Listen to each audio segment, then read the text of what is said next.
ಜ್ಯೋತಿ ಕನ್ನಡ ಟ್ಯಾರೋಟ್ಗೆ ಸ್ವಾಗತ. ಇದು general reading. ಯಾರು ರೆಜಿನೇಟ್ ಆಯ್ತದೆ ತಗೊಳ್ಳಿ, ಅದರ್ವೈಸ್ ಸ್ಕಿಪ್ ಮಾಡಿ.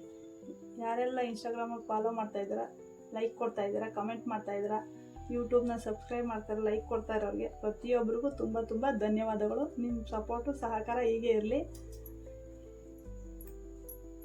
ಇವತ್ತಿಂದು ಟಾಪಿಕ್ ಏನಪ್ಪ ಅಂದರೆ, ನಿಮ್ಮ ಪಾರ್ಟ್ನರ್, ನಿಮ್ಮ ಮನಸ್ಸಲ್ಲಿರುವಂಥ ವ್ಯಕ್ತಿ ಯೋಚನೆ ಏನು, ಮತ್ತು ಅವರು ನಿಮ್ಮ ಬಗ್ಗೆ ಯಾವ ಥರ ಸಿಚುವೇಶನ್ ಅವರೇ, ನೀವು ಯಾವ ಥರ ಸಿಚುವೇಶನಲ್ಲಿದ್ದೀರಿ ಅನ್ನೋದೇ ಇವತ್ತಿನ ದಿವಸದ ಟಾಪಿಕ್.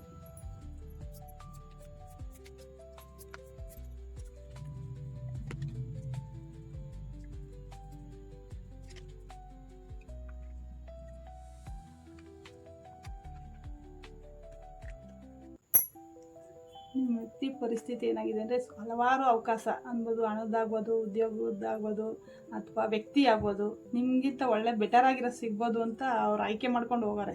ಕೊನೆಗೆ ಅಲ್ಲೇನು ನೀವು ಕೊಟ್ಟಿರುವಂಥ ಪ್ರತಿಯೊಂದು ಅವಕಾಶ ಅಲ್ಲಿ, ಆಪರ್ಚುನಿಟಿಯಲ್ಲಿ ಅವರು ಈಗ ನೆಗ್ಲೆಕ್ಟ್ ಮಾಡಿ ಹೋಗಿರೋದ್ರಿಂದ ಇವಾಗ ಅವ್ರು ಅಲ್ಲಿ ಹೋದ್ಮೇಲೆ ಅವ್ರಿಗೆ ಯಾವ ಥರ ಪ್ರಾಬ್ಲಮ್ ಆಯಿತು, ನೀವು ಯಾವ ಥರ ಇದ್ರಿ, ಅವ್ರು ಯಾವ ಥರ ಅಲ್ಲಿ ಓದುವಂಥ ವ್ಯಕ್ತಿಗಳು ಯಾವ ಥರ ಅವರೇ ಅನ್ನೋದು ಗೊತ್ತಾಗಿ ಇವಾಗ ಪಶ್ಚಾತ್ತಾಪ ಪಡ್ತಾರೆ.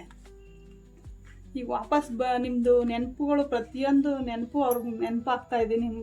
ನಿಮ್ಮ ಜೊತೆ ಇರುವಂಥ ಕಳೆದಿರುವಂಥ ಸಮಯ ಆಗ್ಬೋದು, ಅಥವಾ ನಿಮ್ಮ ಜೊತೆ ಮಾತಾಡಿರುವಂಥದ್ದಾಗ್ಬೋದು, ಪ್ರತಿಯೊಂದು ಅವ್ರಿಗೆ ಇವಾಗ ನೆನಪಾಗ್ತಾ ಇದೆ. ಮತ್ತು ನಿಮ್ಮನ್ನ ವಾಪಸ್ ಬಂದರೆ ನೀವು ಸೇರಿಸ್ಕೋತೀರಾ ಅಥವಾ ಮೊದಲಿನ ಥರ ಮಾತಾಡ್ತೀರಾ ಅನ್ನುವಂಥ ಮನಸ್ಥಿತಿ ಅವ್ರಿಗದೆ.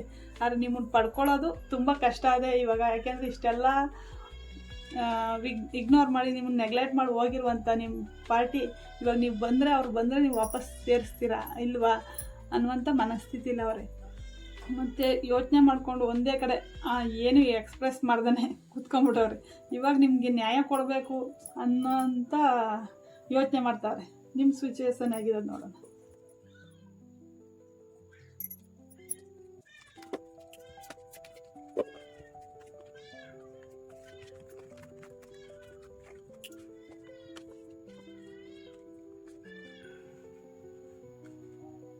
ನೀವು ಒಂಥರ ರಾಜುನ ಥರ ಯೋಚನೆ ಮಾಡುವಂಥ ಮನುಷ್ಯ ನೀವು.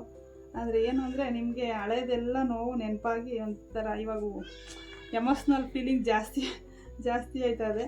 ಮತ್ತು ಏನು ಹೆಂಗೆ ಬ್ಯಾಲೆನ್ಸ್ ಮಾಡೋದು ಅನ್ನೋದು ಒಂದು ಯೋಚನೆ ಐತೆ ನಿಮಗೆ. ಹೆಂಗೆ ಮಾಡೋದು ಈ ಸಂಬಂಧನ ಅಂತ ಯೋಚನೆ ಮಾಡ್ತಿದ್ದೀರಿ.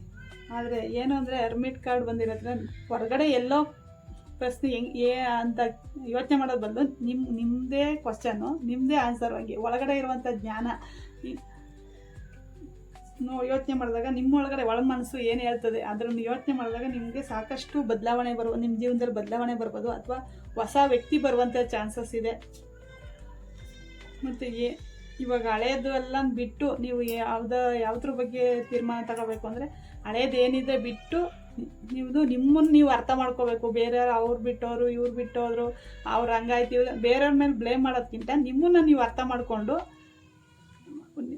ಮಾಡಿಕೊಂಡ್ರೆ ನಿಮಗೆ ನಿಮ್ಮ ಜೀವನದಲ್ಲಿ ಒಳ್ಳೆ ಬದಲಾವಣೆ ಆಗ್ಬೋದು.